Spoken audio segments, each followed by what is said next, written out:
A benção mãe, a benção família brasileira, tá entrando no ar o seu, meu, nosso Pode Falar, porque aqui você pode falar. Esse é seu espaço de soltar sua voz, emitir sua opinião. É feito para você realmente falar o que você quiser. E eu quero dizer uma coisa para você. Eu sou a Priscila Ribeiro, apresentadora desse programa, e o programa de hoje tá incrível. Eu falo aqui do Cuiabá, Mato Grosso, para todo o Brasil, e você não pode perder, porque a minha entrevistada de hoje, ó, é demais. Bora começar? Bora começar? Roda a vinheta.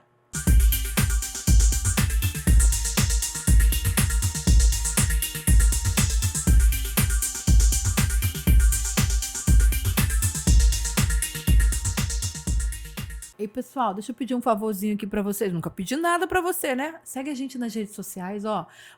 Vini, coloca aí pra gente, vai. O arroba do nosso Instagram, Instagram da Priscila Ribeiro, Instagram do Pode Falar. Segue a gente lá, a gente tem conteúdo todo dia, se acompanhando a nossa vida, a nossa correria. Você vai gostar. Eu também vou deixar pra você aqui o nosso WhatsApp, ó. Vai aparecer bem aí na telinha o nosso número do WhatsApp. Você quer ser nosso parceiro, quer mandar elogio, quer mandar sugestão, tá aberto espaço para você falar com a gente aí, é só clicar, adicionar o número e fala com a gente, tá bom? Hoje o Pode Falar tá simplesmente icônico, porque a gente vai mergulhar no universo da moda, do cinema e da arte com uma mulher que literalmente constrói personagens do zero. Ela é designer de moda, professora de cenografia, coordenadora de curso universitário e uma mente criativa por trás de figurinos de filmes e séries premiados. Ela começou lá atrás como estilista de loja tradicional aqui no Mato Grosso, cresceu dentro da cultura popular, abriu seu próprio ateliê em 2007 e já chegou ganhando concurso nacional, levando carro para casa e saindo na revista Caras. Chique sem perder a raiz. Ela já vestiu artistas em premiações internacionais, já produziu figurinos para cinema, teatro, dança e só em 2025 foram 6 longas e 2 séries. Tipo assim, ela não brinca em serviço. E além de tudo isso, ela ainda tem um lado humano lindo. Ela é mãe, avó, esposa, 35 anos e líder de equipes gigantes no audiovisual. Hoje a gente vai entender como se constrói um personagem, como se lidera com a arte e como transformar talento em negócio sem perder a alma. Recebam com muito carinho Jane Klitzke. Bem-vinda, Jane! Obrigada. Palmas para ela, Vini! Muito feliz de receber você aqui hoje e muito contente de você ter aceito o nosso convite. Você que é uma artista assim tão maravilhosa aqui do Mato Grosso. E eu já quero começar dizendo para vocês, gente, como foi que eu encontrei ela. Eu simplesmente estava fazendo uma pesquisa e coloquei lá assim, gente, a melhor estilista do Mato Grosso. De lavada, assim, primeira na pesquisa apareceu a Jane. Eu fui pesquisar, conhecer. E aí, aqui estamos. Eu estou muito feliz de receber você aqui. Obrigada, Priscila. É uma honra conhecer alguém tão talentosa quanto você também e muito simpática, muito querida. Eu que estou feliz de ter você aqui hoje, né? Eu já vou começar perguntando para você lá no seu começo. Me leva no seu começo. Quando que você percebeu assim que a moda não era só um gosto, mas um caminho para você seguir? Olha, eu acho que não percebi exatamente como se isso realmente me levaria ao universo da moda e da arte. Mas quando eu tinha lá meus 6, 7 anos, na minha infância mesmo, com a minha tia, tinha minha idade, na casa da minha avó, no sítio, onde eu passava as minhas férias, né? Todo final do ano. Então, a gente tinha a obrigação de levar a marmita para os tios lá na roça. Mas no meio do caminho, o que a gente encontrava? Um milharal. Né? E ali no milharal acontece aquela coisa que toda criança gosta, né? De brincar. Então ali a gente pegava as espigas de milho e elas viravam nossos modelos. A gente fazia as roupinhas com a palha, penteava os cabelos do milho e discutia, colocavam elas em fileira, desfilando. Então era muito divertido. Ali eu comecei a montar as roupinhas, qual a melhor roupa, e a gente fazia até mini concursinho, Ai, né? gente. Então era extremamente divertido e eu comecei a gostar muito, assim. Os programas que eu assistia de desenhos, tudo era uma influência com relação à moda, à arte. Lembro bem alguns seriados antigos, Ginny é um Gênio. Acho que foi uma das primeiras bonequinhas que eu desenhei, foi a Ginny, que era aquele vestido da mocinha do Aladdin, né? Então aquilo me influenciou bastante. E noveleira também, na década de 80, As quando. novelas. Nossa! Gente, a TV era preta e branca ainda. E a gente colocava aquela lente colorida, as pessoas ficavam com várias cores. Então tinha novela Tititi, ia desenhar bem, moda, moda mesmo. Eu Que eu repliquei já aquele te. desenho, aquilo era muito bacana, sabe? Então, o mundo da moda, então, da televisão, da arte, das pessoas, sempre foi um espaço de pesquisa constante e de curiosidade, né? Então, isso acabou me levando a outras questões da arte mesmo. E é engraçado, né, gente? A gente conhecendo a Jane e entendendo a história dela, uma coisa que eu acho muito bonita é como a vida vai preparando a pessoa. Eu gosto muito de analisar a biografia das pessoas, né? Como a vida ela vai preparando você para o seu caminho, para a sua jornada, né? No caso da Jane, tem uma curiosidade bem bacana, né? Que durante anos você morou meio que parede e meia com ribeirinhos, não foi isso que você contou? Conta Dona. esse negócio pra gente aí. Gente, assim, Essa influência. eles são amigos de família até hoje. A hospitalidade cuiabana é uma coisa que a Sim. gente tem É já, o que eu diga. né? São maravilhosos. Então, eu nasci em Rondônia, vim para cá criança, mas a minha família é daqui de Mato Grosso e de São Paulo, então misturadinha. Então a gente veio para Cuiabá, mais precisamente em Várzea Grande, né, Sim. perto do Rio, e fomos morar ali até a nossa casa ser construída. Né? Então a gente dividiu parede e meia de uma casa com Dona Safia e a família dela. Ali tinha os filhos, né? A Tica, a Tirinha, o Ataninho, o Antoninho, são os apelidos. E a gente vivia ali uma infância realmente antiga de jogar Maravilhosa, né? pet. Eu acredito que ela foi um exemplo que eu segui olhando a arte e a artesania com um olhar mais carinhoso, de artista mesmo, né? Não somente como um produto que vai decorar a sua casa, né? Sim. Mas sim a parte humana que está por trás das mãos de quem produz esses produtos. Eu acredito que isso vem desde a minha infância e ele foi valorizado, massificado com essa questão de que eu pertenço a esse espaço. Você lidera uma grande equipe de mulheres também, né? Que trabalha com você, uma equipe grande de mulheres. Sim, eu acho que a nossa função, né, enquanto mulher empreendedora, é você fomentar o trabalho para outras mulheres, porque a arte ela é transformadora, mas ela precisa de apoio. Sim. Né? Então nós somos mulheres apoiando mulheres, né? A gente precisa deste apoio. Então, quando eu estou com projetos, geralmente a gente tem uns projetos grandes, então eu contrato mulheres artesãs, mulheres para acabamento, não só especificamente para quem trabalha diretamente no processo de construção da peça, né? Sim. Costureiras e tal. Mas as meninas que trabalham também no processo de acabamento, né? Que são as meninas que vão aplicar as pedras, os bordados, as aplicações. Então, eu acho que tem espaço para todas, em vários níveis de conhecimento. Sim. E todas elas acabam aprendendo uma com as outras e algumas vão abrindo os próprios negócios também. Que legal. Que é essa questão de você ser uma incentivadora do... Você se vê influenciando elas a empreender também junto contigo. Sim, eu acho que isso faz parte do meu ser acadêmico, né? Quantos ateliês já saíram, meu Deus, da Jane?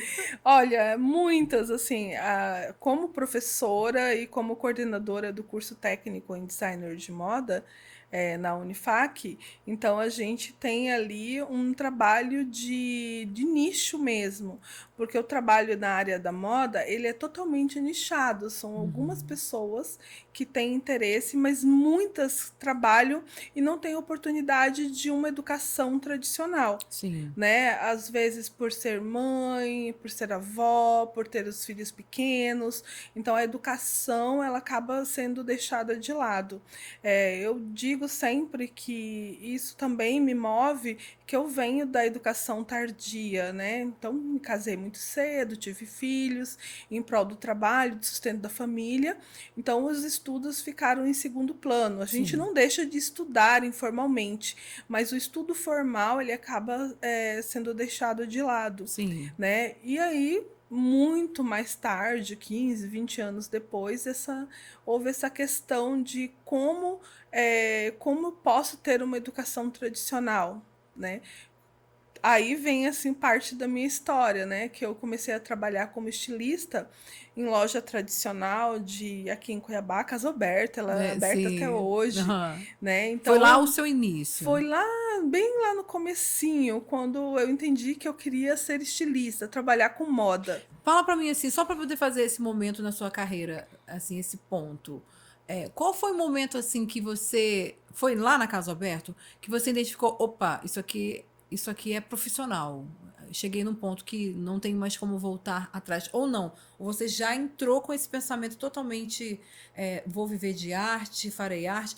Tô te perguntando isso por quê? Porque tem muita gente que começa na arte como um hobby, um plano nem ser, é hobby mesmo, sabe? E em algum momento aquilo vira, dá muito certo, a pessoa vira o plano A. E teve esse momento com você ou não? Você já entrou sabendo o que você queria Não, fazer? teve sim, imagina. Isso não é uma questão só de uma ou outra pessoa, é uma questão geral mesmo. Sim, Quase todo artista ele para e se pergunta se ele deve seguir por esse caminho, lutar, porque é uma luta constante você sobreviver de sim, arte, né, em Mato Grosso. E aí você para e se questiona, né? Como que eu vou para uma educação tradicional, para mim ter um recebimento mais organizado, né? Porque viver de arte todo dia uma é novidade, complicado. né? Uma novidade.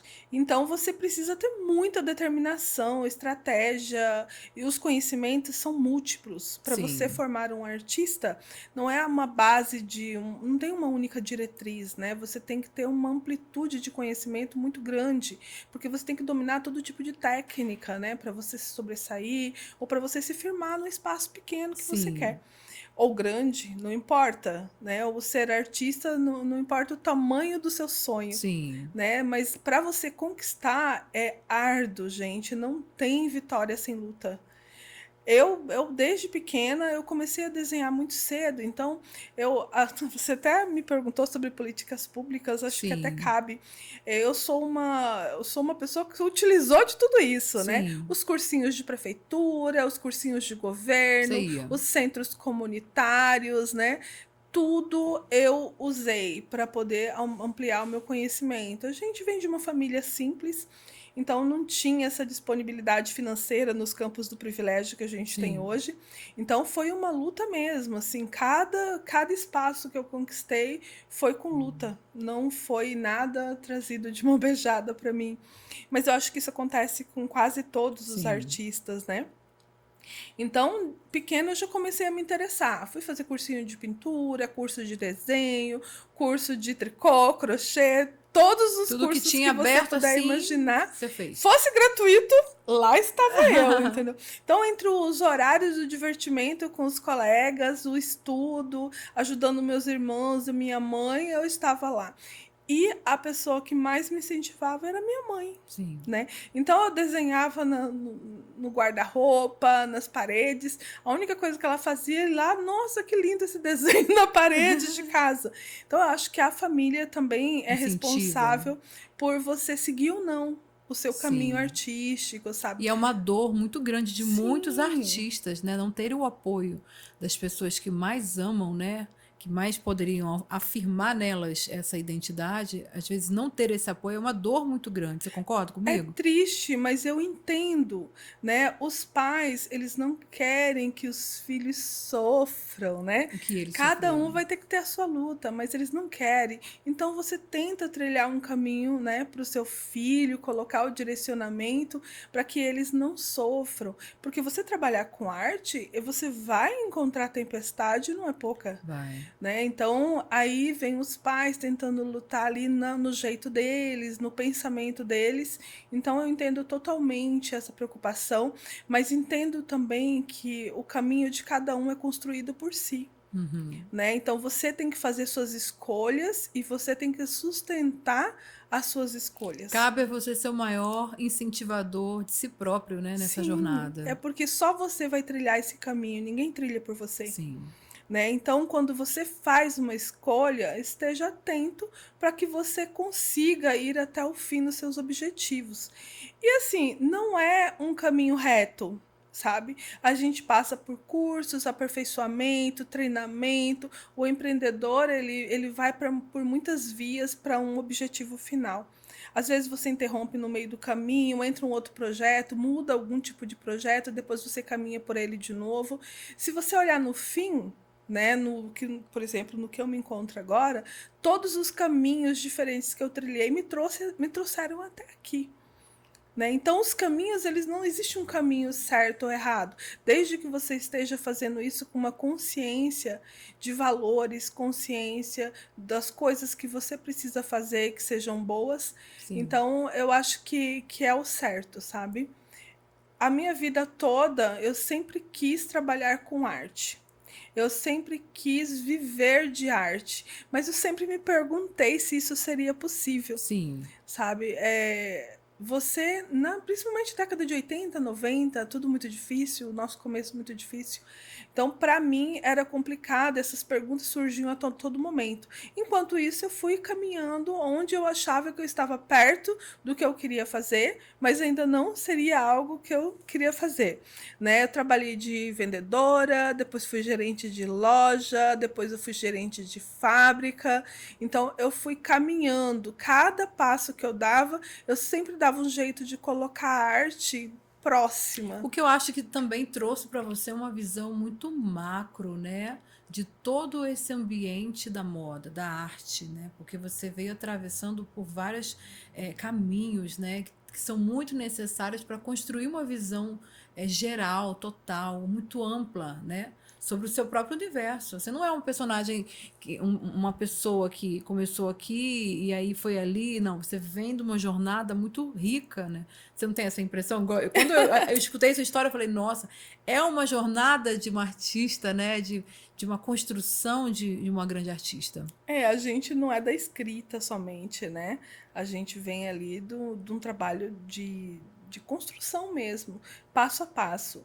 Cada etapa que eu fui trabalhando, eu sempre tinha em mente que eu queria estar perto de alguma coisa artística, né? Quando eu trabalhava de gerente de loja, eu sempre ia na TV, dava algumas semana de moda, consultoria, então eu lia muito, assinava revistas, Manequim, Vogue, e lia, estava sempre atenta, eu ia em desfiles, então eu estava sempre próxima, teatro, Nunca se afastou, né? espetáculo, então é uma coisa que sempre me instigou. A arte, ela sempre me deu muito gás, né? Então, você tá sempre no meio. Onde que tá esse meio? Gente, tá aí, Tem né? sempre alguma coisa que você pode se envolver para não fugir muito daquilo que é a inclinação da sua alma, seu propósito de vida. Essa vozinha que fica gritando dentro de você, música, música, música, arte, arte, arte. Ou aí vai para várias áreas, né? No nosso caso aqui estamos falando especificamente de arte, né? Mas aquela vozinha, às vezes, é a voz do seu propósito de vida, né? A gente não deve ficar muito longe, né? Ficar afastado daquilo que tá chamando a gente. No seu caso, é a moda, né? Eu sempre gostei a arte, a moda, são coisas que estão totalmente coligadas para mim. Né? Eu venho de chão de fábrica, né? Então o primeiro espaço que eu habitei foi do designer. Né? Então eu comecei a desenhar em loja, desenhava looks para festas, eventos, o dia inteiro.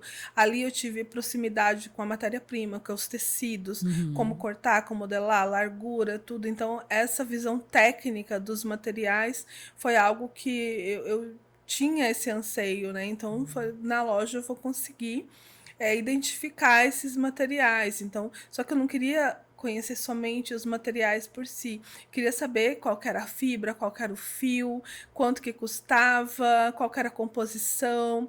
Então, essa linha técnica, o caimento desse tecido, desse material. Então, essas questões, elas também me ajudaram bastante. Então, trabalhei em loja durante muitos anos como estilista. Depois, a questão financeira bateu. Aí, eu fui trabalhar de vendedora, ganha comissão, você faz o seu próprio salário. Depois disso, por um acaso, eu fui convidada para gerenciar uma fábrica, né? Então, aí eu fui. Ali, sim, eu tive contato direto com o processo de construção de um produto que até então eu só via pronto nas lojas. Sim. Que eu sempre virava as peças no avesso para ver como que ela foi costurada, como que era o acabamento, que tipo de tecido que ela era. Então eu vim dos tecidos para uma loja que tem os produtos prontos e aquilo tá coligado, e depois eu fui para o chão de fábrica para ver como aquilo era construído. Aí sim eu tive esse contato totalmente humano, porque em uma fábrica com 30 mulheres costurando, Nossa. você tem o contato direto sobre as necessidades de cada uma, a dor nas costas, o tempo que elas gastam ali produzindo. Essa visão também do ser humano que está por detrás ali, né? Até a visão do ser humano, a visão da empresa, que a gente é uma peça substituível, entendeu? E que você ali tá para produção, né? Então você enxerga tudo isso, qual que é a visão de negócios, qual que é a visão humana daquela situação, e ali você vê mulheres habilidosas que dominam todo tipo de técnica, de modelagem, de corte, de costura, de serigrafia, de pintura, né? A gente trabalhava com tudo isso, e a parte funcional, que é vender estes produtos, o né? próprio negócio em Isso, si, a né? gente enviava para as lojas, eu ia, trabalhava o dia inteiro, à noite eu ia gerenciar. Eu ia ver como que esses produtos ali iam ser vendidos, né? Sim. Então aí eu tava Foi lá. uma grande escola para você, para que você vive hoje, né? Foi praticamente sua faculdade prática da. Eu acho que todos os trabalhos que eu me prontifico a fazer, eu entendo como um aprendizado constante. Sim. Né? Então aquilo não me cansa e não me estafa, sabe? Eu faço com muito carinho, assim, e nunca exaustivamente. Então eu tenho bastante entusiasmo quando eu falo das minhas coisas, porque tudo me instiga, assim. Eu sou uma curiosa nata, tudo eu tenho curiosidade, né? Eu acho que as perguntas movem o mundo. Eu lembro quando eu fui. A gente conversou pela primeira vez, né? Você falou para mim assim, acho que um dos grandes diferenciais na vida é a gente sempre procurar fazer aquilo que a gente gosta, porque aí você não vai se cansar enquanto você está trabalhando, você tá apaixonado por aquilo que você faz. Eu gravei isso, anotei essa frase, falei assim, exatamente isso que eu penso também, né? Porque você vai atravessando a vida fazendo muitas coisas, e às vezes nem todas aquelas que você, de repente, seria sua primeira opção. Mas viver no momento presente, né, apaixonado pelo que você faz, procurando extrair o máximo, é um grande aprendizado, inclusive para algo que você, de repente, lá na frente, você nem sabe que vai ser tão útil para você, né? Sim, com certeza. O aprendizado ele é constante se você gosta daquilo que você está fazendo. Tudo que você faz com muita paixão é instigante sempre, né? Então você quer continuar. E para mim sempre foi assim. E eu fui migrando de uma coisa para outra e todas as coisas pareciam conectadas para Sim. mim, sabe? Porque eu ia direcionando tudo para um segmento e às vezes não fazia muito sentido de uma coisa para outra, mas no final, para mim, na minha cabeça, aquilo tinha total sentido. Então tá, eu já sei como que é uma peça pronta. Eu preciso entender como ela foi construída. Aí lá dentro da fábrica, eu desenhava a coleção, gerenciava a equipe. A minha chefe maravilhosa, ela ia lá e me pagava meus cursos, que eu adoro fazer curso, sempre você aprende com as pessoas que estão lá. E ali eu fui fazer os cursos de modelagem, costura, entender o processo realmente, né, do designer, da parte técnica, né.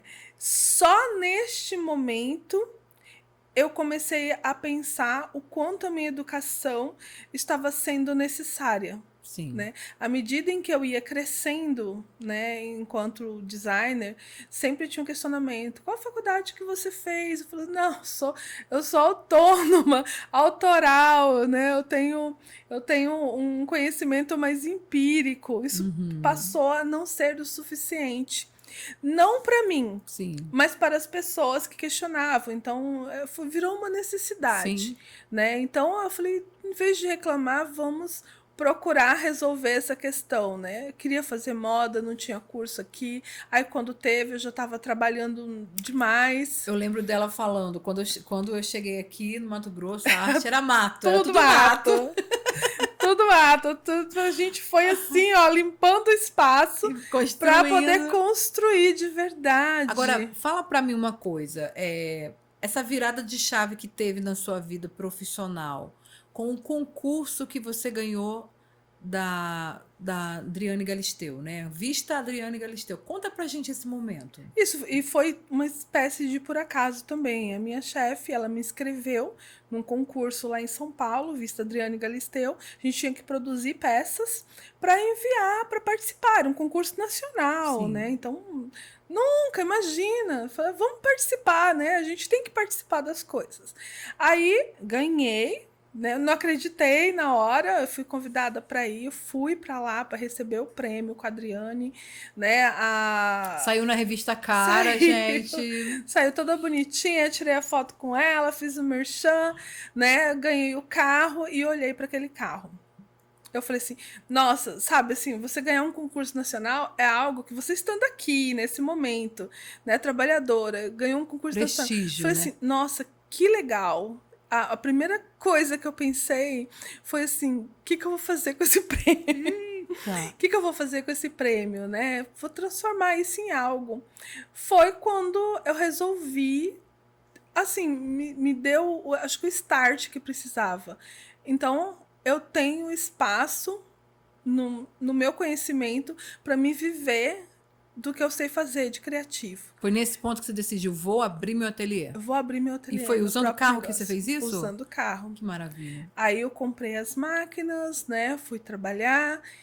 Só que eu tive que começar assim. Depois que você compra as máquinas, você entende que a parte financeira, ela vai te pegar. Isso que eu ia te perguntar, qual foi assim, o desafio do início do seu negócio? É você literalmente erguer ele.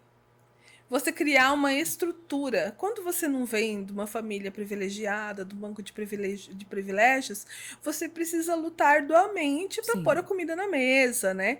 Então, eu e meu marido, a gente trabalha muito, a gente já tinha os filhos pequenos, a escola, é tudo. Então, essa realidade que as mulheres, né, chefes de família vivem, eu vivi também. Sim. Eu sempre tive o apoio do meu marido, da minha mãe, dos meus filhos também, todo mundo sempre ali. Mas a gente sempre teve muito gasto, né? Então, quando você conta o seu dinheiro e você vive crises econômicas no Estado brasileiro, né? O Brasil... De tempos em tempos tem alguma crise acontecendo? E aí o RV, aquelas crise toda, a gente no meio desse burburinho todo, tudo é muito difícil, né? Construindo casa, né? Tentando sobreviver como todo brasileiro. Então eu falei assim, cara, eu vou comprar as máquinas, comprei. Eu falei, tá legal, e agora? Como que tem as máquinas, tem um ateliê. Tem, comprei as máquinas, tá ali, tá tudo ali. Mas eu tenho conhecimento suficiente para eu sentar e executar? De verdade, assim, uma coisa é você liderar uma equipe.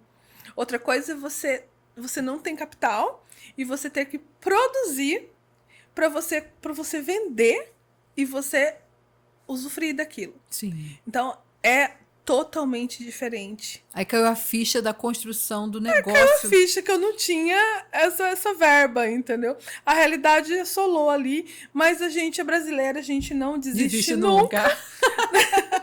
Aí eu fui e falei assim, então tá, vamos sentar e parar. Eu não tenho como fazer moda agora, porque moda requer um espaço, venda, público, você tem estoque. Eu não podia me dar o luxo de ter um estoque, porque eu não tinha dinheiro para isso. Né? Eu tinha meu maquinário, mas eu não tinha capital de giro, né? E não tem que é o desafio da grande massa de empreendedores do Brasil hoje. É isso, então você trabalha com o que você tem e a realidade que você tem. A minha realidade é que eu não tinha dinheiro realmente e eu só tinha criatividade e minhas máquinas. E você não tem como pagar uma equipe, começar literalmente do zero. Eu falei, então eu vou ter que diminuir custo. Né? Tenho que diminuir o custo e tenho que arrumar. Foi quando eu passei a fazer a faculdade. Né? Isso tudo eu estava estudando já, né? Eu já tinha começado a estudar o EJA, que é Jovens e Adultos, e ali no meio, aí todo mundo me perguntava, você é louca? Você está tentando estudar, sendo que você tem que manter um negócio em pé?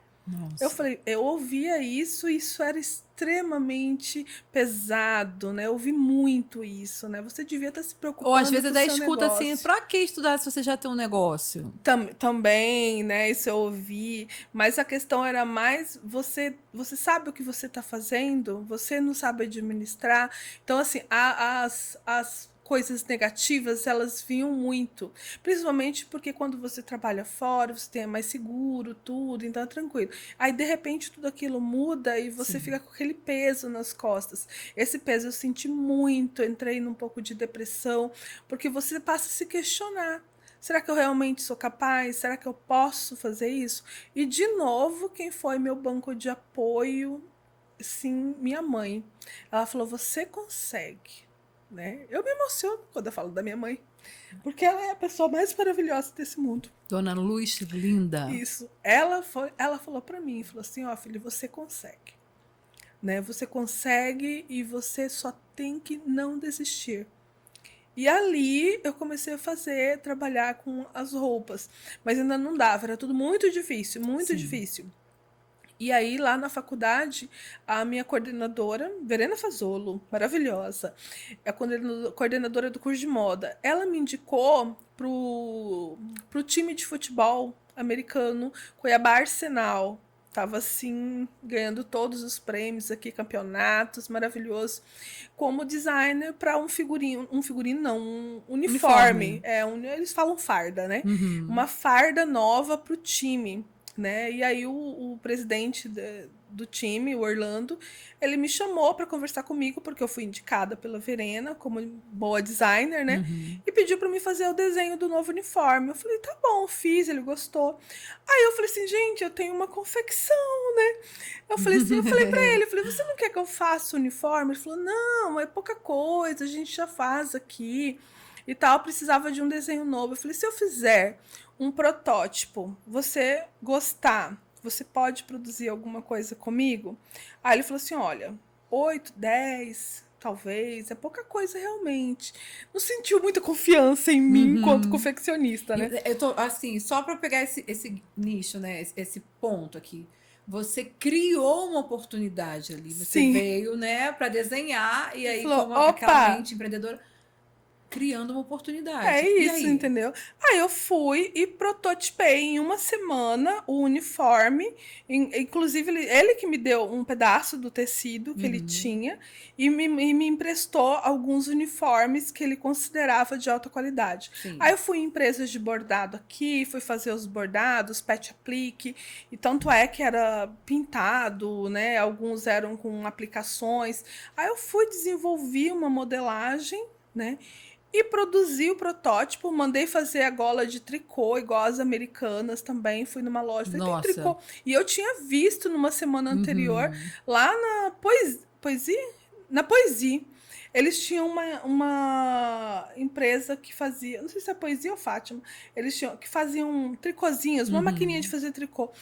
Consegue produzir golas? Eu falei, se eu encomendar, vocês fazem? Faço. Eu falei, então eu quero a gola tricotada. Mandei fazer tudo personalizado aqui, a logo do time americano, coloquei Cuiabá Arsenal, bem... Nossa. Pra não perder o trabalho, ali, né? Você mostrou tudo que você podia. Ali, e a chance. E não é um uniforme qualquer, ele precisa encaixar o shoulder, que é aquele equipamento que usa de proteção. Então a modelagem é diferenciada. Mas eu considerei simples por ser uma peça única, assim, uma coisa que você vai fazer em quantidade. Eu falei, isso é uma oportunidade. Se eles aceitaram, eu vou ver a área esportiva, né? E ali eu fiz. Nossa, ele falou assim, gostei, eu preciso de 80 em 20 dias. Ali ele já pediu o uniforme completo com a calça. Já trouxe o modelo da calça, eu desmontei, fui olhar para ver como que era produzido. Fui lá assistir o jogo. É verdade que você, a partir disso, começou a gostar de futebol, jogar Eu futebol? fui atleta, Como assim, eu gente? joguei no time feminino, as Angels. Ela se envolve mesmo com os trabalhos dela, gente. A gente tem que ir a fundo, você tem que Tem participar que entender, totalmente. né? Total. Aí eu fui jogadora das Angels. Eu falei assim, gente, eu vou lá ver como que isso funciona. Pra ver Gente. se o uniforme tá adequado, se tá vestindo, qual que é a ergonomia desse negócio. Tô fazendo moda, entrei em outras áreas de pesquisa.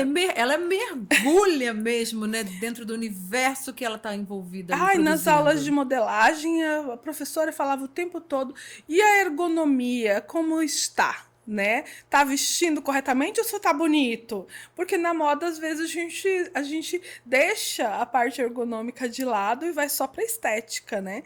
Então ali você entende que a roupa precisa vestir um corpo em movimento. E lá fui eu, lá no time, assisti os jogos, aí passei a gostar, entrei no time feminino, fui perguntar o que elas queriam. E ali eu fui perguntar, qual que você tá precisando de calça, de blusa, de mochila? Já foi criando oportunidades. Criei até bolsa para carregar os equipamentos. Gente. Né? E ali foi uma coisa muito interessante. Foi uma virada para você profissional? Totalmente. Te trouxe alívio nesse momento? Financeiro total, né? Uma oportunidade que veio de uma indicação, mas que você criou, você aumentou, ampliou aquela oportunidade para você, né? É porque a gente tem que enxergar as oportunidades, né? E você tem que estar preparado para segurá-las nas mãos. Sim. Né? Aí depois disso eles foram jogar num campeonato em Brasília.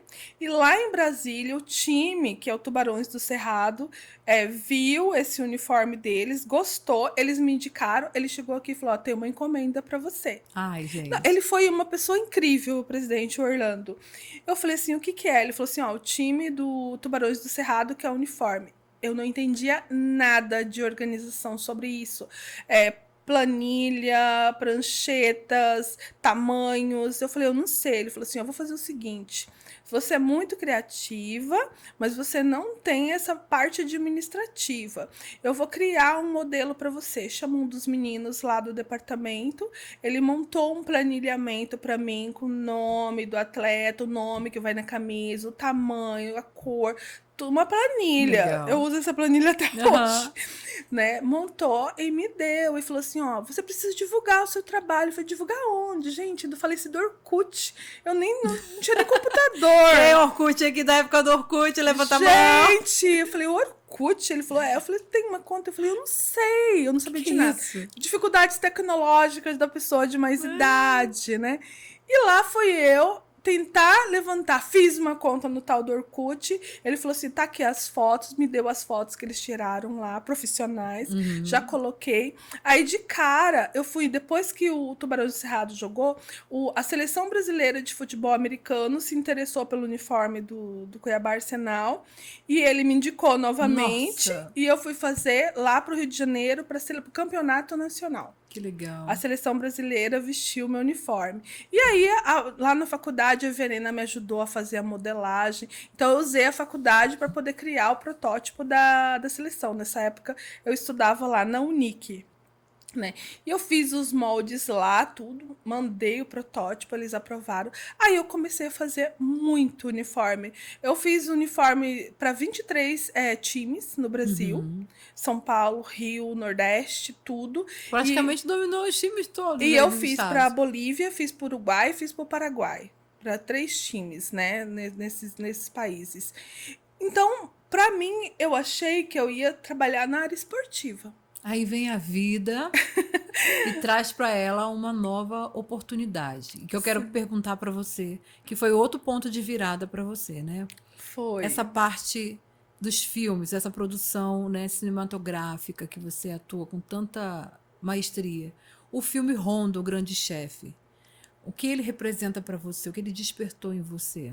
Olha, antes disso, eu tenho que voltar um pouquinho, que foi durante esses trabalhos que eu estava fazendo de futebol, de área esportiva, eu comecei a me envolver com teatro. Sim. né? Então eu fui indicada para desenhar figurinos Foi de de lá teatro. então que começou esse ponto. Isso, mas eu a desenhava como Uhum. estilista mesmo. Então, a Associação Cultural Cena 11 me chamou para desenhar o figurino de uma peça que eles iam lançar, o Avarento, Uhum.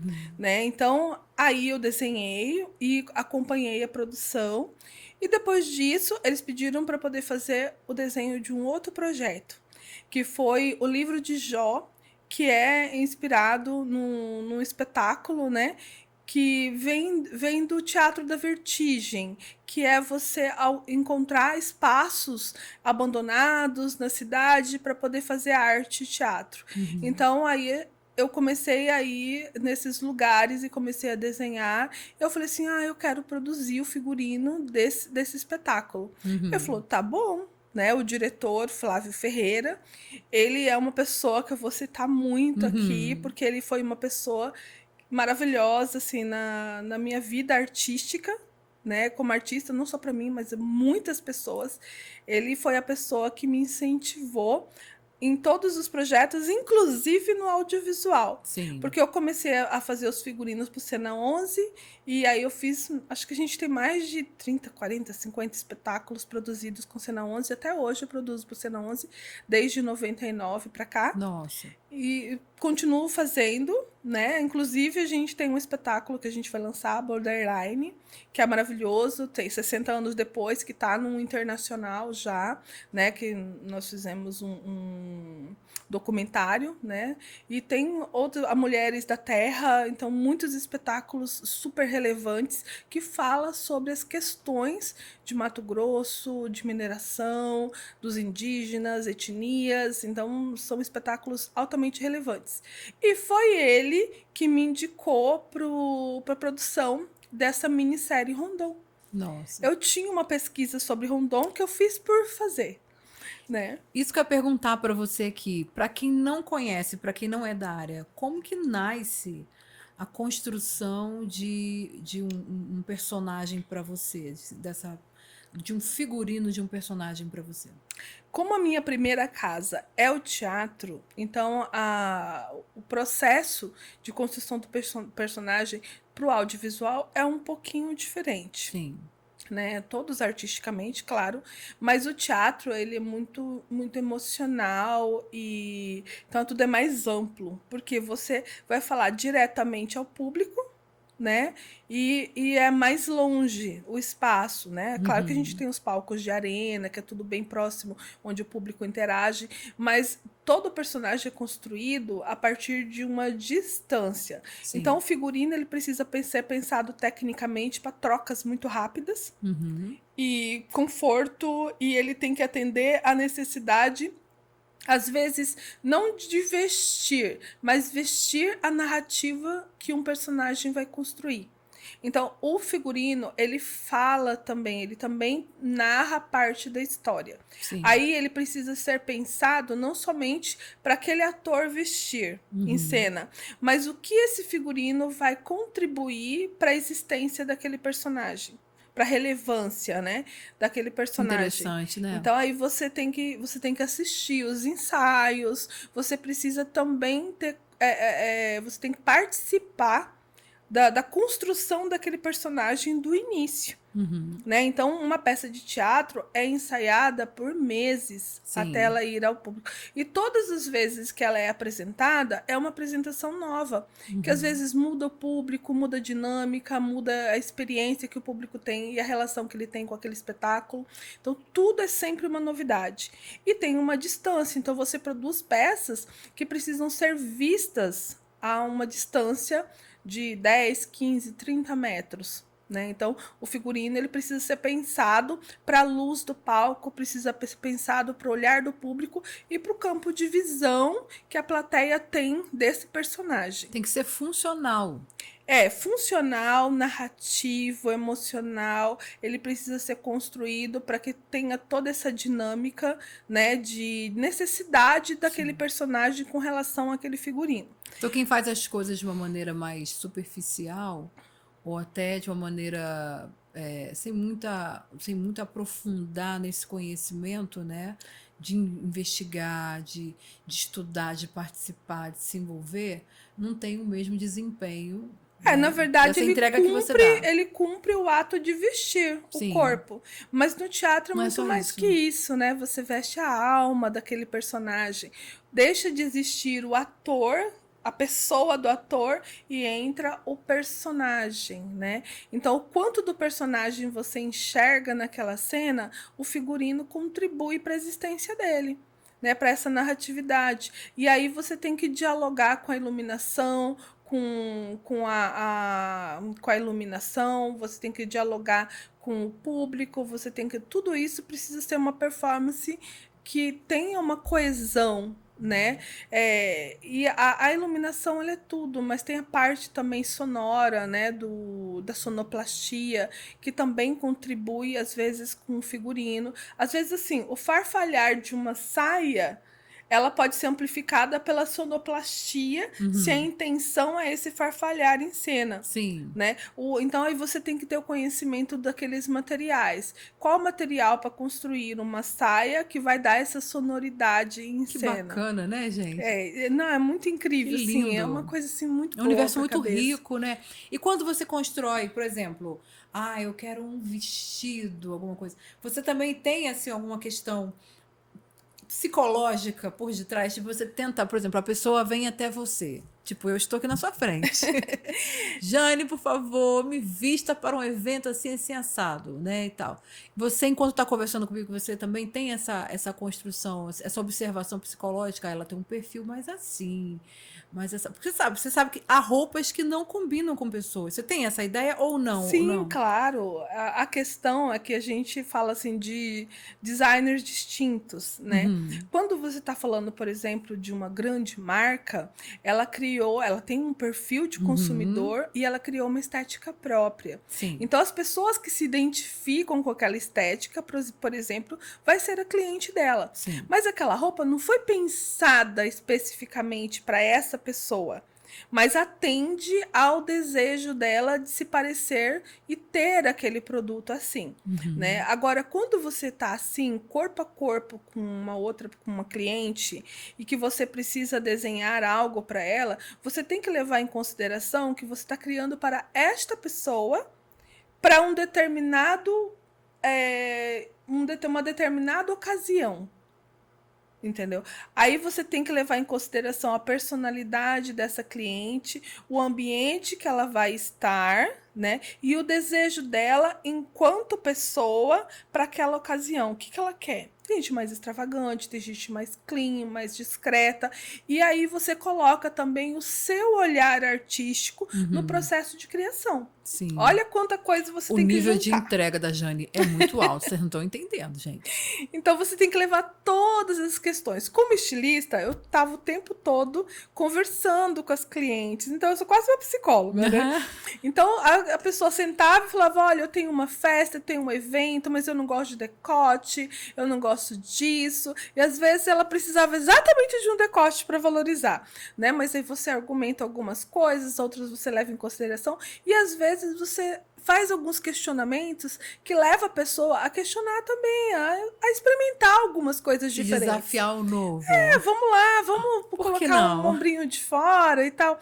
E aí, às vezes, a pessoa fala, não, não me sinto confortável, né? Então tá tudo bem, é o estilo da pessoa. Você precisa respeitar a identidade visual daquela pessoa. Sim. E às vezes ela só precisa, todo mundo sabe que estilo que tem, né? Uhum. Todo mundo fala que não sabe. Mas sabe.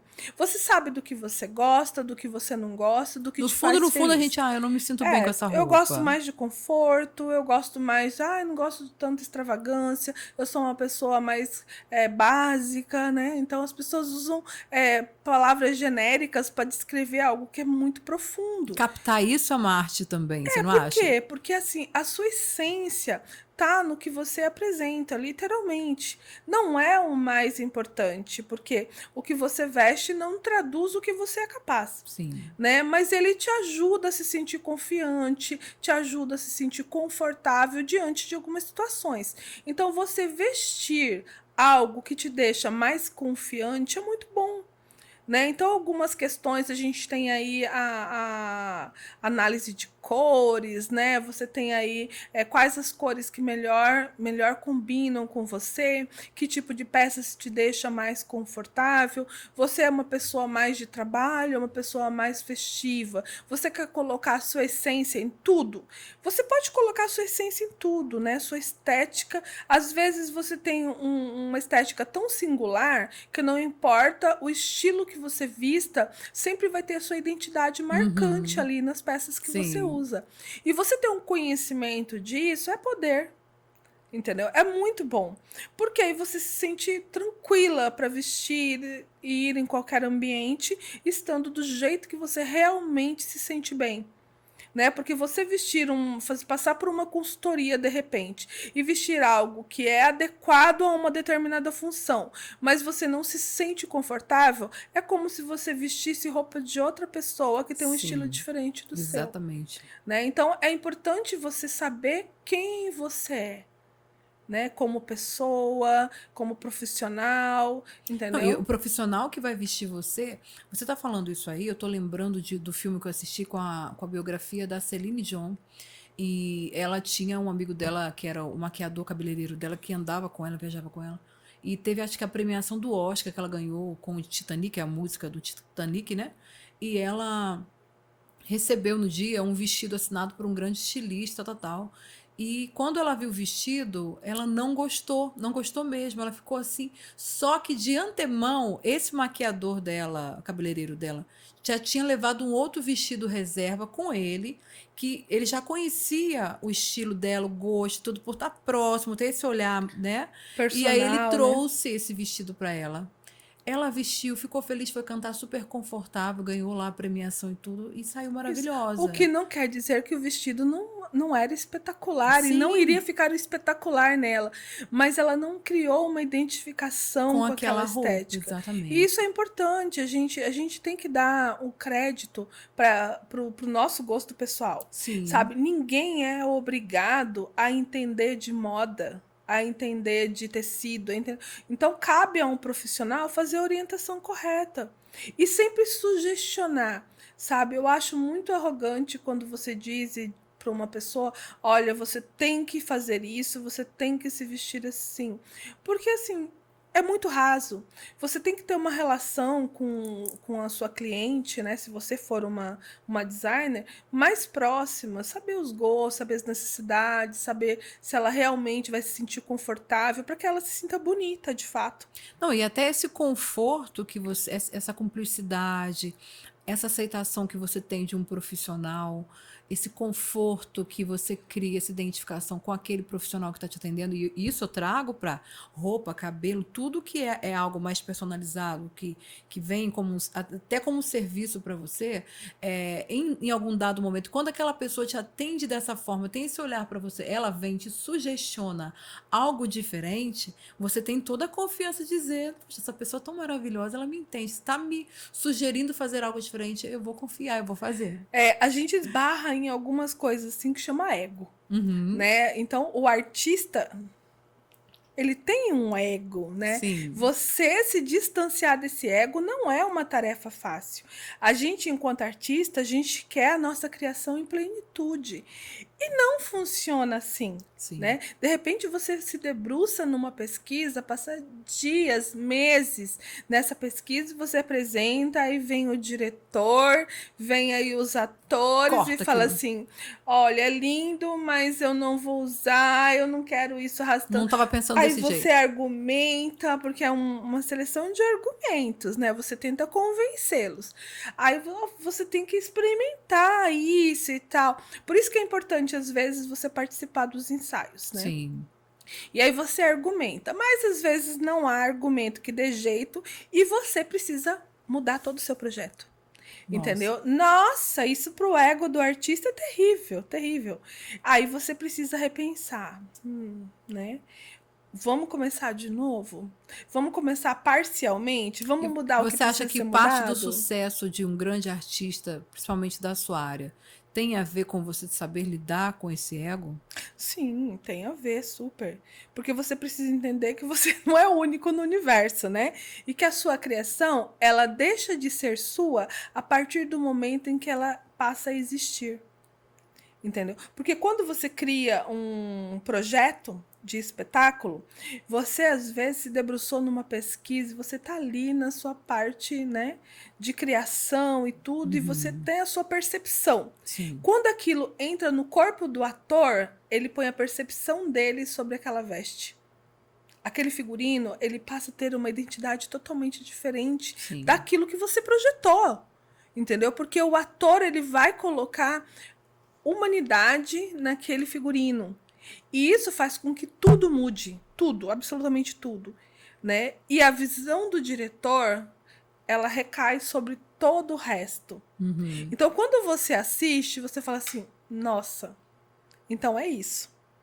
Né? Então, assim, você tem que se livrar do seu ego, você tem que aprender a trabalhar no coletivo. O teatro, ele dá muito isso, né? Você trabalhar São muitos braços, né? Isso, você trabalhar no coletivo. Cada pessoa tem uma função, mas você participa basicamente de tudo. Do processo de criação até a apresentação final.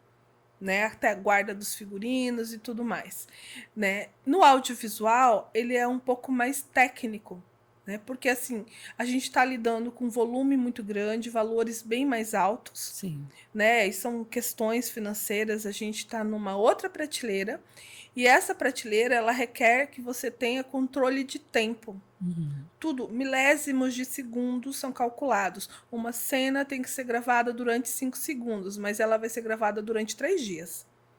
Entendeu? Então, você precisa calcular o seu tempo com um rigor absoluto. E no teatro, a gente tem isso mais flexível.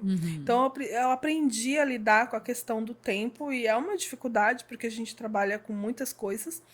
Então, o cinema, ele é algo que ele é extremamente técnico, né? A parte artística, ela fica exatamente por trás das câmeras no tempo que te resta, tipo meia-noite às 5, e ali você vai trabalhar a parte da pesquisa, a parte da criação, e quem vai aprovar tudo isso são muitos olhares diferentes, né? Não é nem tanto o ator, que ele vai literalmente vestir ou fazer pequenos ajustes, né? Mas muito do olhar da direção de arte, do olhar do diretor, da primeira AD, da segunda, da fotografia. Às vezes seu figurino está incrível, mas a cor não foi bem traçada.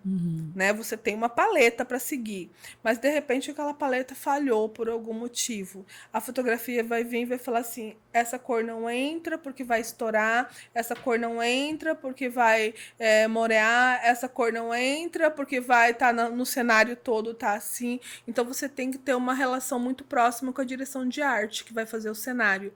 Porque dependendo da cor que você escolhe, o ator some. É um né? trabalho muito rico que passa por muitas mãos e tem que sobreviver a muitos olhares e pareceres, né? Sim, você tem todo. Então a gente tem que apresentar o projeto antes de gravar, né?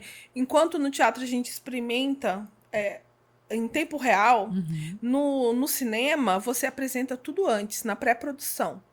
Então, assim, qual que vai ser a paleta de cores de cada figurino, o desenho para cada personagem, a roupa pronta, fotografada. O ator tem que ir lá experimentar, mandar a fotografia para literalmente ser aprovada como se fosse um catálogo. Né? Aí tudo aquilo é aprovado ou desaprovado, ou passa por ajustes. Às vezes a gente vai para a parte de tinturaria, para você fazer envelhecimento, porque às vezes você apresenta um figurino no ator, mas aquela cena é na lama, aquela cena é na água, aquela cena... Então você tem que todo um trabalho de arte no figurino, que não é a direção de arte que vai fazer, mas o trabalho de envelhecimento, rasgos, duplicação de peças, né? Nossa. Tem personagem que vai usar 3, 4, 5 peças exatamente iguais para cenas diferentes. E a gente não grava em ordem cronológica, como no teatro é uma sequência de cenas até terminar, e a gente tem um prazo para terminar. No cinema, ela é montada, a gravação é montada por partes, né? Cena a cena. E aí você tem que decupar o roteiro inteiro junto com a equipe para você ver que momento aquele ator vai estar vestindo aquele figurino. A gente chama de R, que é literalmente roupa. Então, aquele personagem vai ter 27 Rs que já teve. Então, essas 27 Rs, quais delas serão duplicadas, triplicadas, quadruplicadas e em que momento? Ela vai passar por tinturaria, envelhecimento, caracterização de sangue, rasgos, tiro. Entendeu? Tudo isso a gente precisa saber junto à direção de arte, junto à direção de efeitos e junto à caracterização, fotografia e diretor, todo mundo reunido numa sala para falar etapa por etapa tudo o que vai acontecer com aquele figurino e você deixar tudo pré-preparado, porque às vezes as trocas de roupa ela acontece no mesmo dia, às vezes você vai gravar aquela mesma R uma semana depois em outra locação, tipo uma locação interna, e aí a pessoa levou um tiro e saiu correndo pro meio do mato. Aí no meio do mato é uma locação noturna, no meio do mato. Então você vai ter que ter aquele figurino exatamente igual a cena que ele saiu, caracterizar tudo de novo. Então, Daí que surgem aqueles problemas de continuidade que a galera fica pegando a aí, gente né? tem uma pessoa que não dá para viver sem ela, que se chama continuista. Ela é responsável pela continuidade. Aliás, na internet, no YouTube, tem muitos canais, né, que são dedicados a ficar rastreando os erros de continuidade das séries, dos filmes. Mas é um processo tão extenso que quase impossível não ter, né, assim, algo que não dê certo, assim, que não descontinue literalmente. Acontece, mas a gente tenta minimizar. A gente tem ajuda também da pós, né? Que pode, às vezes, envelhecer um pouquinho mais. Já aconteceu de você fazer uma caracterização, inclusive no nosso filme premiado, né? Tinha uma jaqueta que ela era bege, né? E essa jaqueta, ela era específica, tipo filha única, foi adquirida em um brechó, não era uma peça produzida. E o diretor gostou dessa jaqueta. Só que essa jaqueta não tinha a cor que ele queria um tom de ocre. Aí ele falou, é possível tingir? Eu falei, é possível. Que cor que vai ficar? Só vendo depois, tem que tingir primeiro. Então tá bom, tingi a peça, foi aprovada, né? Mas essa jaqueta não tinha duplicidade. E do nada, assim, mudaram algumas cenas e aquela jaqueta, ela foi usada em muitas cenas. Então eu tinha que manter ela sempre igual. Né? Então a gente usava, eu tinha que lavar, porque a atriz vai vestir novamente.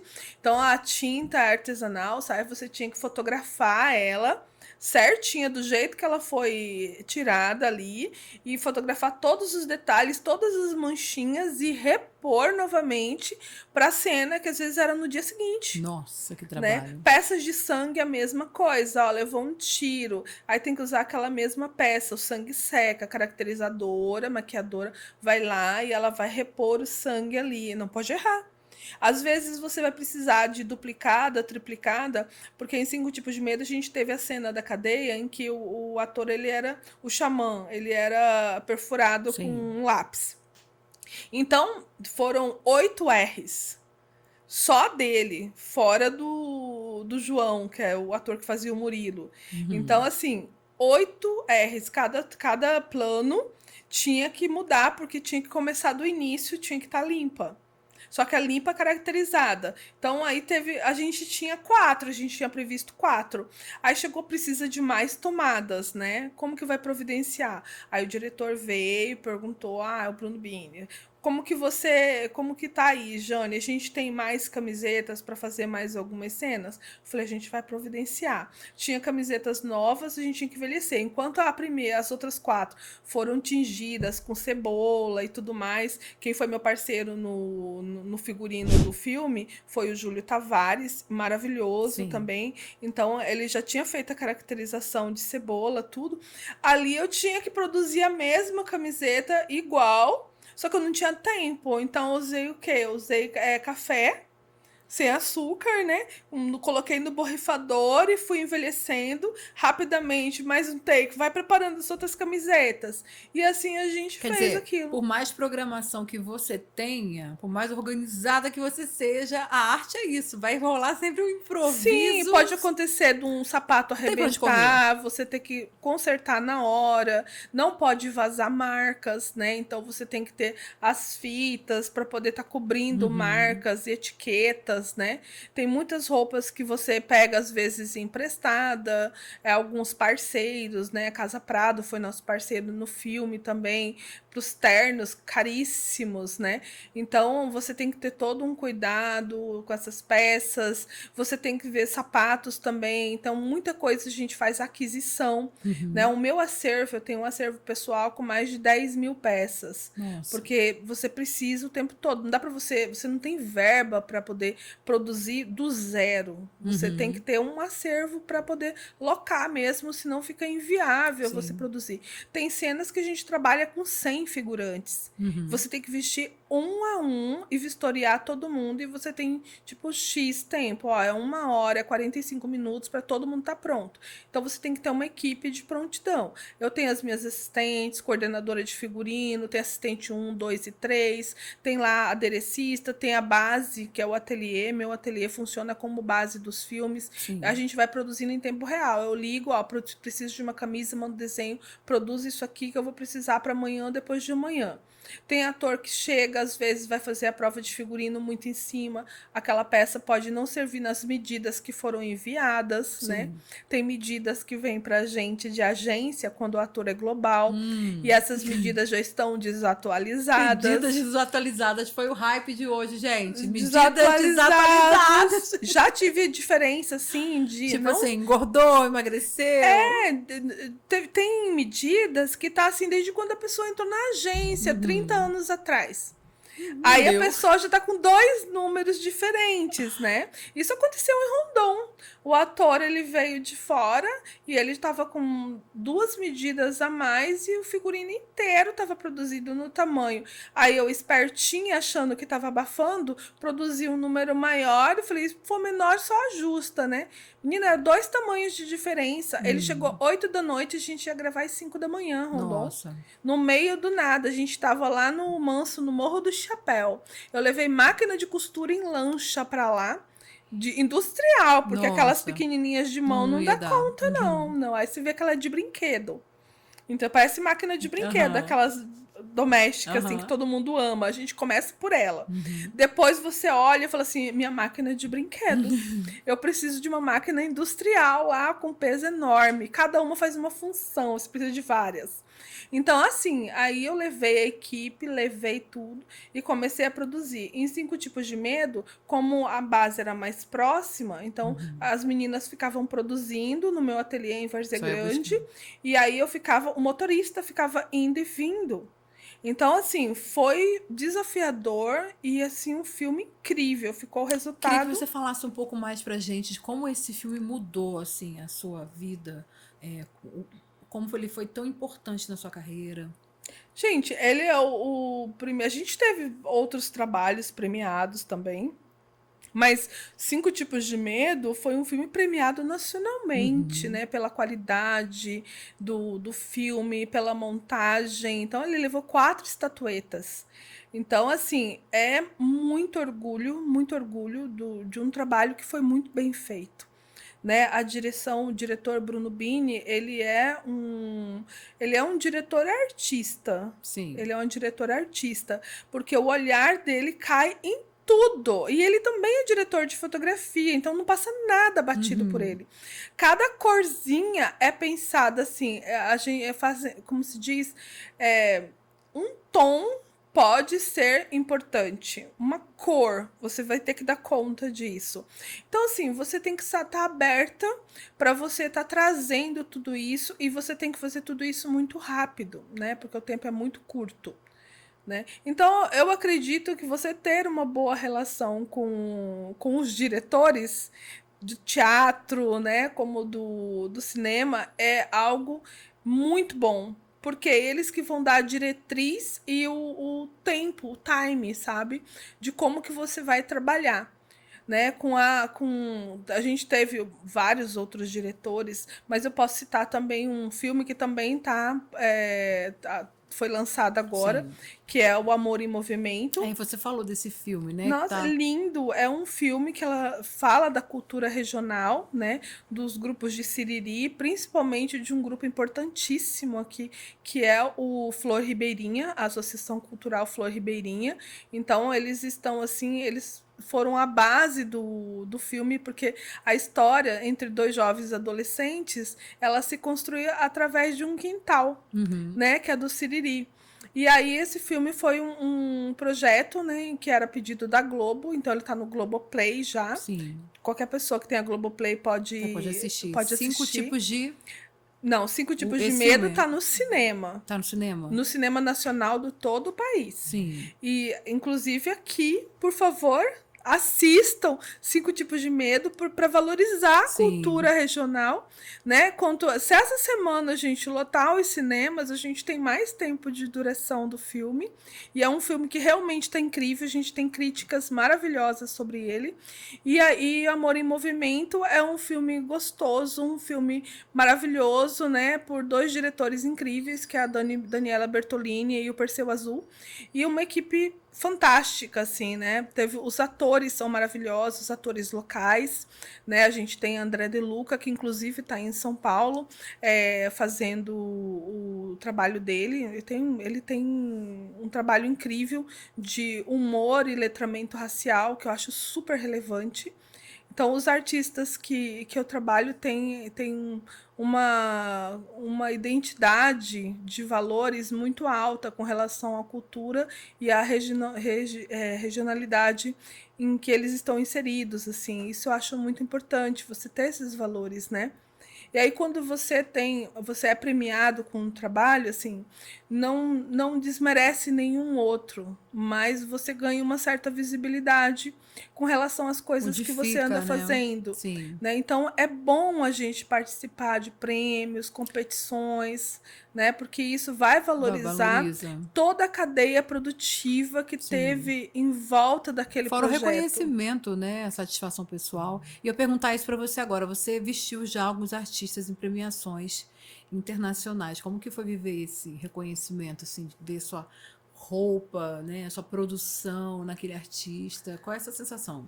Ai, gente, eu acho maravilhoso. Por exemplo, eu faço figurino para o grupo de teatro Caixa Preta, lá de São Paulo, e eles vão direto para festivais internacionais. A gente teve um espetáculo chamado A Órfã do Rei, que foi para Angola.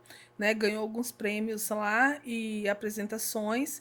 Também tem a Cia Pessoal, que foi para Dinamarca também, um trabalho incrível de produção de figurinos, de espetáculos, né? E assim, todo o trabalho que ele tem um certo destaque, para mim é um grande valor, significa que você está trabalhando corretamente, sabe? Sim. Eu não vejo isso como, nossa, tô sendo reconhecida e tal, porque eu não.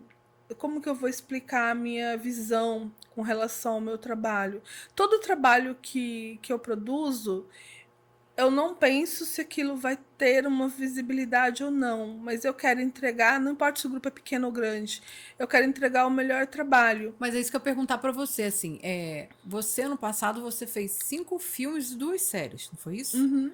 Como que você dá conta de liderar? Porque tem todo um orçamento, tem uma equipe que você tem que liderar, o tempo de entrega dessas produções. Como que você faz para equilibrar e fazer toda essa entrega sem perder a qualidade?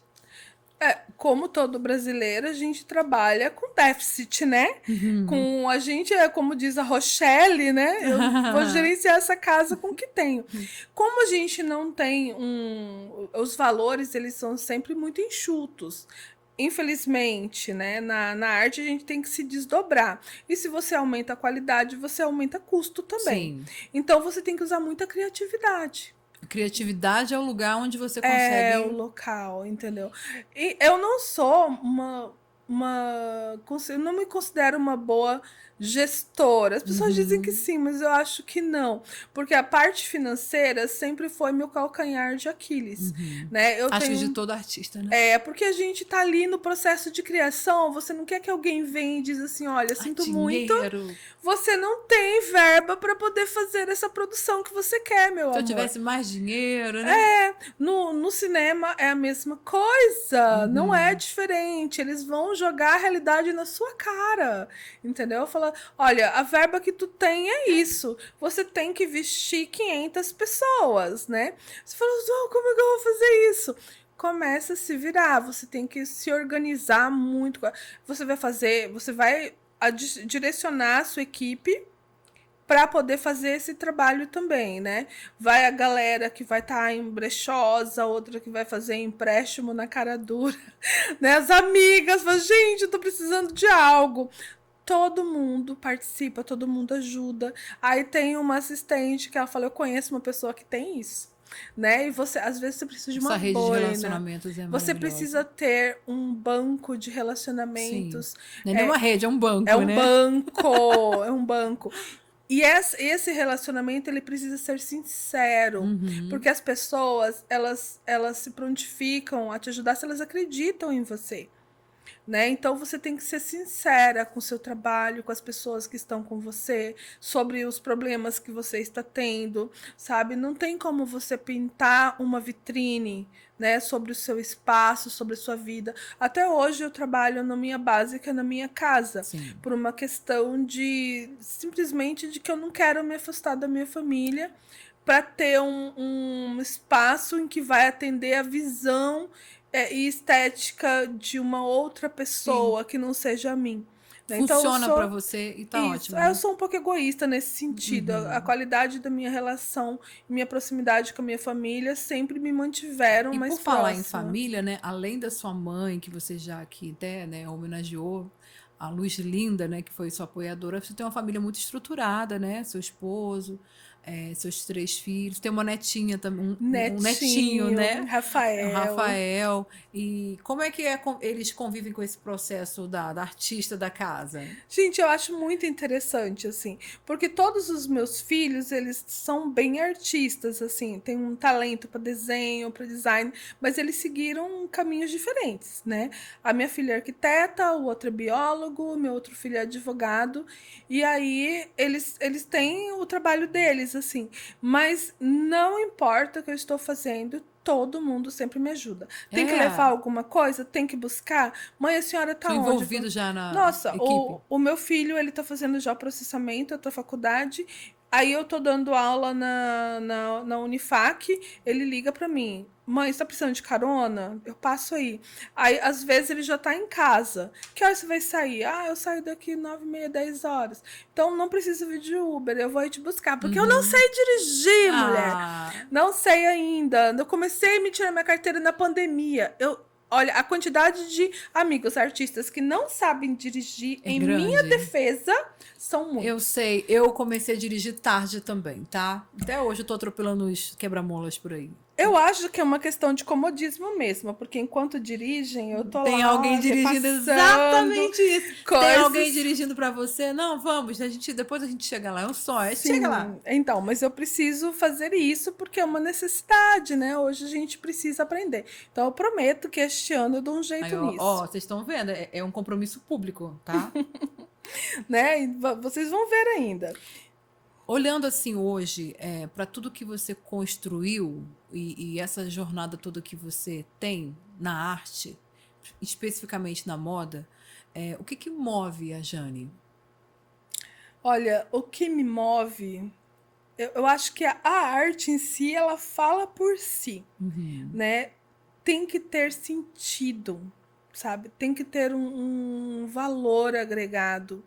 Não, eu não consigo construir nada se ele não tiver um sentido, uma valorização real, emocional, que me mova, que aquilo realmente faz sentido na minha vida, assim, sabe? Eu sempre fiquei muito distante de coisas que não faziam bem, da famosa vida mundana, Uhum. né?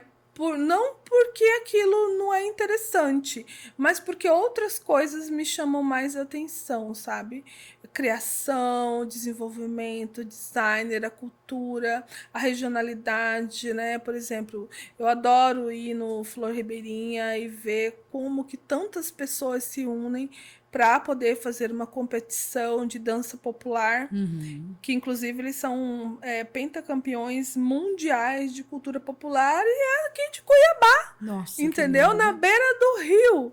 Então, assim, Bacana. a dona Domingas, a vovó Domingas, né? Ela gosta que eu chamo ela de vovó. Uhum. Ela é uma pessoa maravilhosa, totalmente iluminada. Então, cada vez que você encontra com ela, você vem com ideias na cabeça, né? O Abner, que é o neto dela, é um gestor e artista magnífico, porque ele conseguiu trabalhar um grupo cultural local e levar para o mundo, sabe? E o Cena 11 com o Flávio Ferreira, que inclusive foi ele que me indicou para fazer a minissérie Rondon e me Sim. indica para todos os filmes. Ele é uma pessoa incrível, assim. Então, assim, as pessoas que estão encabeçando cada projeto, elas são as pessoas que vão impulsionar artistas que estão em expansão para frente. Então, esse meu papel de educadora também, que eu sou da docência, ele vem muito do que eu recebi, Sim. né? Quando eu estava fazendo a minha pós-graduação em didática do ensino superior, a Noeli Cardoso, que era a minha professora mestre, chegou um momento que eu falei assim, cara, não sei se eu dou conta disso. Eu estava sofrendo um pouco de assédio moral de algumas estudantes, porque eu era da área de moda, e aquilo me deixou bem para baixo, assim, Sim. emocionalmente para baixo, sabe? Como se você não tivesse competência para estar na área da educação, porque você é artista, olha que loucura.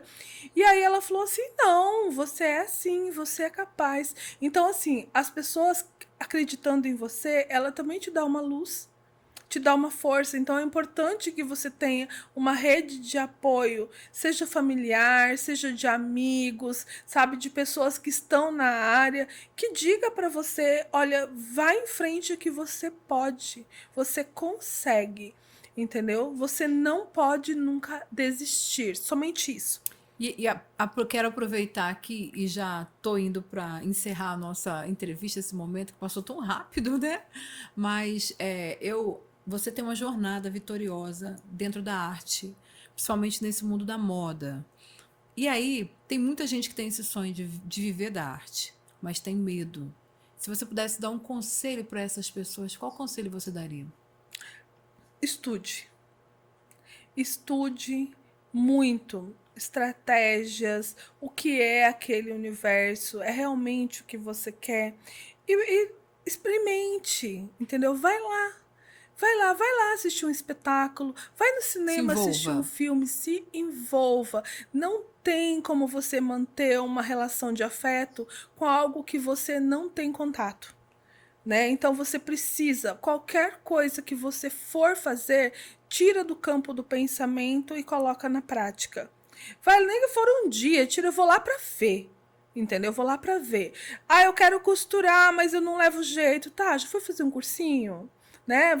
Treino. Ai, prof, meu desenho não é tão bonito, meu desenho, mas quantos exercícios você está fazendo para poder melhorar esse traçado, Nunca né? parar, né? Não para nunca. Então, assim, tudo requer uma disponibilidade sua para com o seu desejo. Uhum. Se você desistiu, aquilo não é o Não era tão desejo, não grande era tão assim, né? grande assim, né? Não se importe com a opinião de outras pessoas negativamente, né? A gente tem crítica, toda crítica é crítica, mas a gente tem apontamentos que direcionam a gente para coisas positivas. Eu procuro sempre ver as coisas positivas, mesmo onde elas não têm. Para mim, não importa as dificuldades que eu passo, eu tento ver aquilo como um aprendizado, né?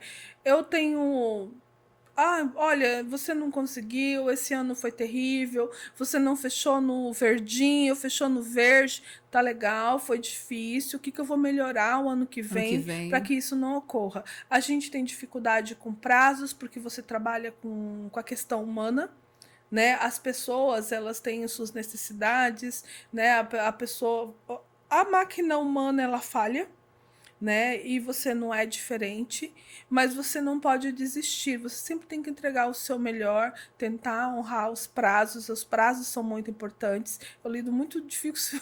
Minha dificuldade com prazo é terrível, por Uhum. causa da quantidade de coisas que a gente faz.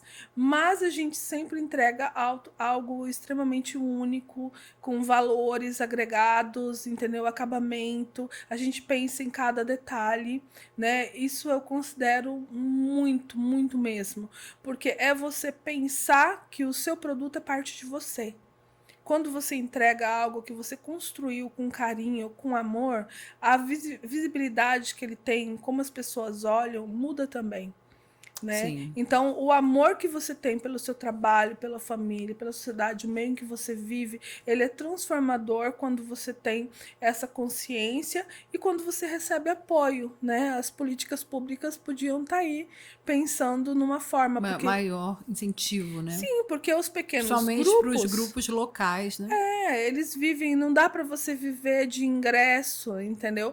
Você precisa de projeto aprovado, então você tem que participar, mas quem capacita essas pessoas? Onde que esses grupos estão?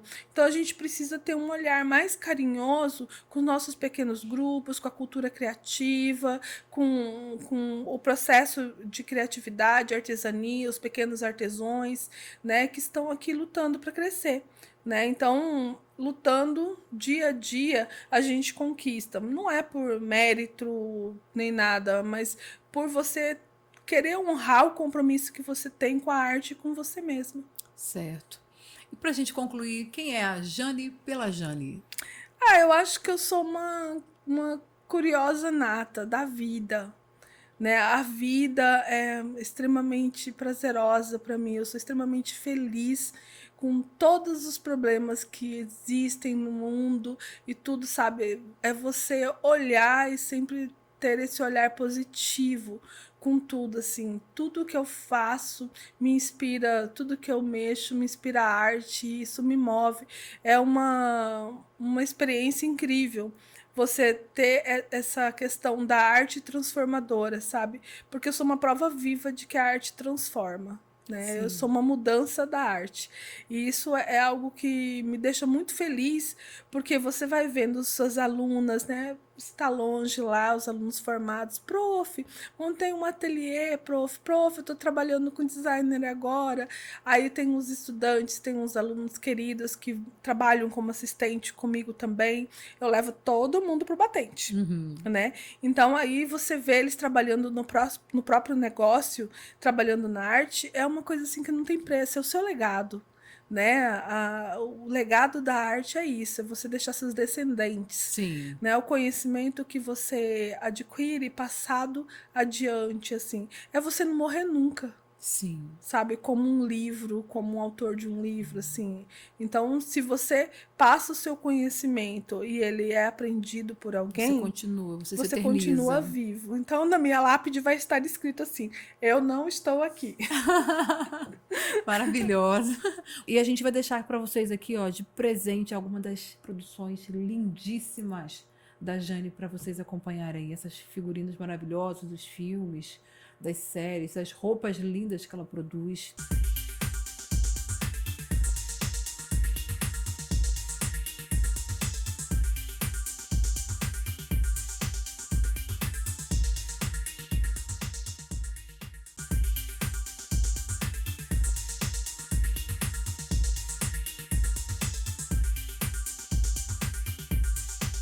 Muito obrigada, Jane. Olha, foi um prazer imenso para mim receber você aqui. Eu tenho certeza de quem, principalmente quem é desse ramo, vai ficar aqui. Isso aqui foi gente, foi uma consultoria, foi uma mentoria, né? E nesses poucos minutos que a gente passou juntas aqui, foi maravilhoso. Aprendi pra caramba aqui hoje.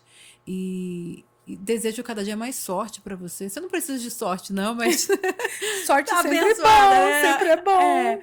E muitos outros filmes e séries e trabalhos premiados, que tudo corra sempre muito bem para você, porque você é maravilhosa, é uma jornada linda e pra gente foi uma honra receber você aqui, tá? Milhões e Obrigada. milhões de beijinhos, beijinhos e muito obrigada. A liberdade começa quando o elogio não te embriaga e a crítica não te define. Pelo carinho e pela atenção, gratidão.